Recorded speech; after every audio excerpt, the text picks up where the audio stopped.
Alright, so this is my Gantt chart for the senior project, and finished off milestone 1, and for milestone 2 is actually assembling the scenes. So um, scene 0 will be where the main menu is, and the different options for progressing. Right now this is being set up to be a linear progression, so you can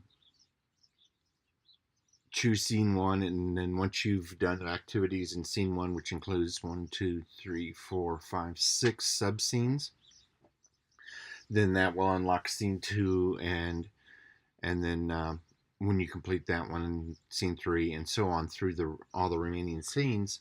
And once you unlock a scene, you can jump back into it and review it and stuff as much as you want, and redo any exercises that you want to practice.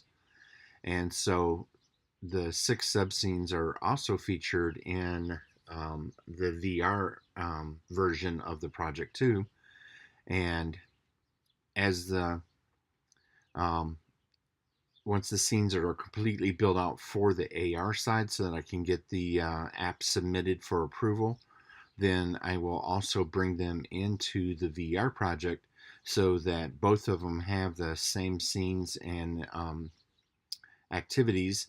The main difference between the two will be that for the VR version, it actually uses the hand controller, which shoots a laser beam, and uses a raycast to detect where you're shooting and if you're hitting an object that can be interacted with or not, to determine its actions.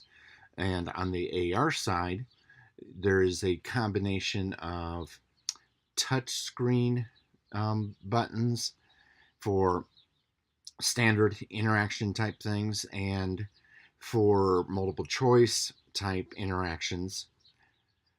You actually put your hand into the scene on the target image, and there's designated button areas on the target image that they can interact with. So they put their hand over and cover up the card called A for choice A, and that would trigger, as soon as they cover A, that would trigger it as an action and do what is assigned to that action, like, add a proton or subtract a proton, um, turn a Bunsen burner on or turn it off, so that they can do the different experiments. So like the Bunsen burner is in here in scene 2 for the sodium chloride experiment, and so they have to actually turn the Bunsen burner on, get the sodium chloride to a certain temperature so that it can conduct electricity, and then turn the Bunsen burner off and note the temperature that took place.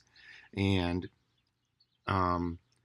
if they hit the right temperature, then the electrical flow will be sufficient through the sodium chloride to turn the light bulb on, and they'll know that they've got the temperature right. And so the scenes involve giving them a spatial awareness and ability to be able to um, interact with it in a 3D way that they can't do with a textbook or in a lecture. So it just enhances the classroom activities for each of the projects. And so right now I am working on finishing up the sodium chloride experiment, which is scheduled to be completed by the end of this week.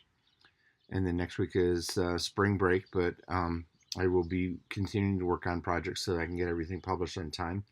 The milestone for this projected completion is actually April 18th. And the reason for that is from the 10th through the 13th, I will be at Incur in Atlanta, Georgia, and I will be trying to continue to work on things in the evening, but that depends on how long everything takes during the day at the event.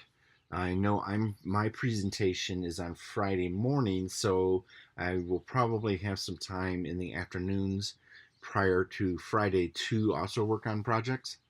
Um, the next projected milestone to turn in is April 10th, so I'm going to try to get these scenes set up quicker so that I can have them ready to go prior to flying out on the 10th, so I can submit that milestone then.